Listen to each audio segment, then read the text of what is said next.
अस्सलामुअलैकुम। आप सभी का स्वागत है। आज मैं आपको ओ हेनरी की लिखी एक बहुत ही मर्मस्पर्शी कहानी सुनाने जा रहा हूं, जिसका नाम है द लास्ट लीफ, आखिरी पत्ता। वॉशिंगटन डिस्ट्रिक्ट के पश्चिमी तरफ उस समय कमरे किराए पर लेना काफी सस्ता था। कई युवा कलाकार और छात्र या जिन्होंने अभी अभी नौकरी शुरू की थी, वे उन कमरों को किराए पर लेते थे।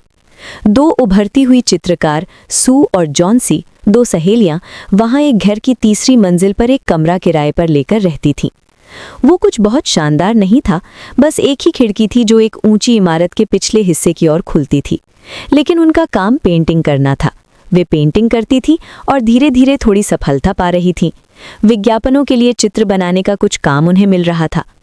उनके बहुत से सपने थे, लेकिन तभी ठीक उसी समय उस मोहल्ले में निमोनिया का एक भयानक प्रकोप फैल गया। ये हर घर में था। कई लोग मर भी रहे थे। हर कोई दहशत में था। दुर्भाग्य से जॉन्सी भी निमोनिया का शिकार हो गई और उसकी बीमारी काफी गंभीर थी। डॉक्टर आ रहे थे, दवाइयां दे रहे थे और सू उसकी खूब सेवा कर रही थी। लेकिन जॉन्सी में ठीक होने के कोई संकेत नहीं दिख रहे थे, बल्कि उसकी हालत लगातार बिगड़ती जा रही थी। ऐसा लग रहा था जैसे वो धीरे धीरे बिस्तर में ही घुलती जा रही हो। उसमें उठने की ताकत नहीं थी, बोलने की ताकत नहीं थी। तो एक दिन डॉक्टर ने सू को एक तरफ बुलाया और कहा, देखो, मुझे ठीक से समझ नहीं आ रहा है। मैं तरह तरह की दवाइयां दे रहा हूं, लेकिन क्या उसमें जीने की इच्छा नहीं है? क्या उसका कोई बॉयफ्रेंड है शायद, या ऐसा कुछ जिसकी ओर देखकर वो जीवन में फिर से दिलचस्पी पा सके? सू ने कहा, मुझे ऐसा कुछ तो पता नहीं है। उसके लिए तो सब कुछ पेंटिंग ही है।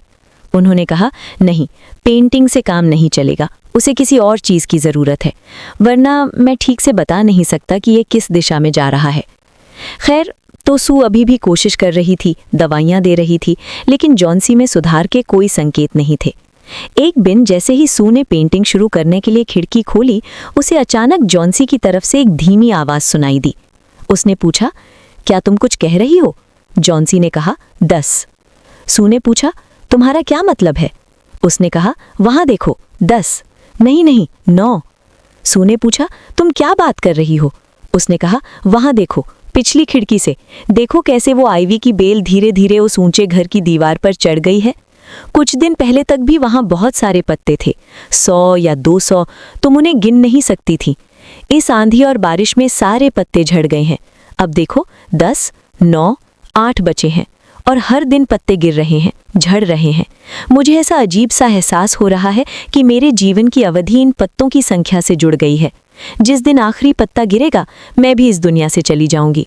बकवास, ये कैसी पागलपन भरी बात है? सू ने उसे डांटा।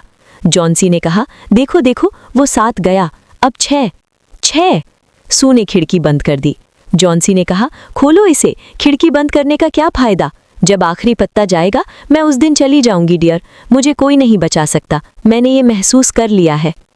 डॉक्टर फिर आए, वही शब्द, उसकी जीने की इच्छा जगानी होगी। सू ने कहा, रुको, मैं नीचे जा रही हूँ बूढ़े बहरमैन को पेंटिंग के लिए मॉडल बनने के लिए बुलाने, और मैं तुम्हारे लिए थोड़ा सूप और कुछ और लेकर आऊंगी। तुम्हें ठीक होना ही होगा। ये कहकर सू नीचे उस बूढ़े आदमी बहरमैन के पास गई। बहरमैन का भी एक शौक था। वो एक चित्रकार बनना चाहता था, लेकिन वो बहुत सफल नहीं हो पाया था। उसकी शायद ही कोई पेंटिंग कभी उस तरह बिकी हो। अब वो अन्य कलाकारों के लिए मॉडलिंग करके थोड़ी आमदनी से अपना गुजारा करता है। लेकिन उसका एक सपना है। जब भी वे मिलते वो कहता, एक दिन मैं अपने जीवन की सबसे बेहतरीन कृति बनाऊंगा, मैं ज़रूर बनाऊंगा।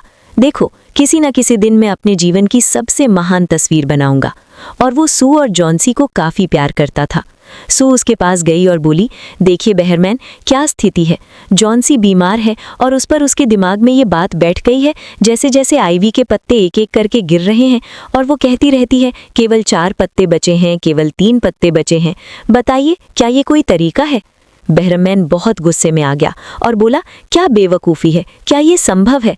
पेड़ के पत्तों के साथ उसका संबंध? ठीक है, चलो, मैं जा रहा हूँ, मैं जाकर उससे बात करूंगा। ये कहकर बहरमैन ऊपर आया। उसने जॉन्सी को थोड़ा डांटा, उसे हिम्मत दी और फिर खिड़की खोली। दरअसल तब केवल 2 या 3 ही पत्ते बचे थे। उसने पत्ते को बहुत गहराई से देखा, फिर वो नीचे चला गया और उसके जाते ही 2 और पत्ते गिर गए। केवल 1 पत्ता बचा रहा। जॉन्सी ने कहा, ओह, अब और कोई रास्ता नहीं है। आज रात जो तूफान चल रहा है, बर्फ गिर रही है, बारिश, ये रात भर नहीं टिकेगा। ये चला जाएगा और मैं भी चली जाऊंगी। सू ने कहा, तुम इतनी स्वार्थी हो गई हो? क्या तुम मेरे बारे में नहीं सोच रही हो? क्या तुम नहीं सोच रही हो कि अगर तुम चली गई तो मेरा क्या होगा? जॉन्सी ने फीकी मुस्कान से कहा, ओह, मेरे बारे में सोचने का क्या फायदा और ना सोचने का क्या फायदा। मेरा समय आ गया है।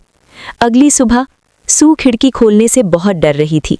वो जानती थी कि अगर उसने इसे खोला तो वो क्या देखेगी। जॉन्सी कह रही कि अरे खिड़की खोलो, खिड़की खोलो। सू ने लंबे समय तक टालने की कोशिश की, लेकिन आखिरकार खिड़की खोली और आश्चर्य, पत्ता नहीं गिरा था। उस विनाशकारी रात में भी पत्ता बच गया था। जॉन्सी ने इसे देखा और वो भी हैरान रह गई। उसे शायद पक्का यकीन था कि पत्ता गिर जाएगा, लेकिन पत्ता नहीं गिरा था। दोपहर में डॉक्टर आए, फिर से जांच की और दवाइयाँ थोड़ी बदल दी।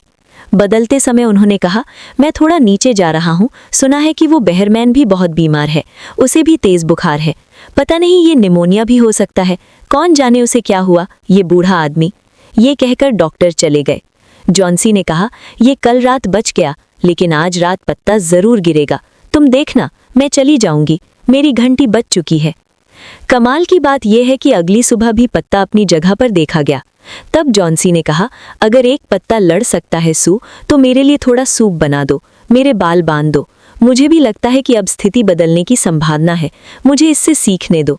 सू बहुत खुश थी। उसने उसे सूप पिलाया, बाल बांधे, सब कुछ किया। फिर वो कुछ खरीदारी करने नीचे गई। जब वो वापस आई तो उसने कहा, एक बुरी खबर है डियर, बहरमैन का थोड़ी देर पहले निधन हो गया। मैं केयरटेकर से बात कर रही थी। केयरटेकर ने बताया कि जिस दिन वो यहाँ आए थे, उसी रात वो इस आंधी और बारिश के बीच कहीं बाहर गए थे और वे एक सीढ़ी, एक लालटेन और अपने सभी पेंटिंग के रंग और ब्रश साथ ले गए थे। जरा एक बार सोचो, उस तूफान में क्या पागलपन था। फिर जब वे वापस आए तो वे पूरी तरह भीगे हुए थे। उनके जूते गीले, उनके कपड़े गीले, बुरी तरह कांप रहे थे। वो बुखार आया और बेचारा आदमी फिर उठ नहीं सका। हमें बहुत बुरा लग रहा है। वो हमें बहुत प्यार करते थे। जॉन्सी भी पास आई, खिड़की खोली और पूछा, हाँ सच में बताओ क्या हुआ। सू ने तब उसकी ओर प्यार से देखा। उसने कहा, क्या तुम समझ नहीं पा रही हो कि क्या हुआ? जॉन्सी ने कहा, क्या? पत्ते को ध्यान से देखो। क्या तुमने गौर किया कि सारे पत्ते गिर गए, फिर भी ये एक पत्ता इस मौसम में 2 दिन तक कैसे टिका रहा? और देखो, इतनी हवा में भी पत्ता हिल नहीं रहा है। क्या तुम्हें कुछ समझ आ रहा है? जिस रात पत्ता, वो आखिरी पत्ता गिर गया था, उस आंधी और बारिश के बीच, ठीक उसी रात बहरमैन ने अपनी जिंदगी का सबसे बेहतरीन चित्र वहीं पेंट कर दिया था। अस्सलाम अलैकुम। The last leaf, O Henry की एक प्रसिद्ध कहानी। जल्द ही मिलेंगे। मैं एक नई कहानी लेकर आऊंगा। स्वस्थ रहें। अस्सलाम अलैकुम।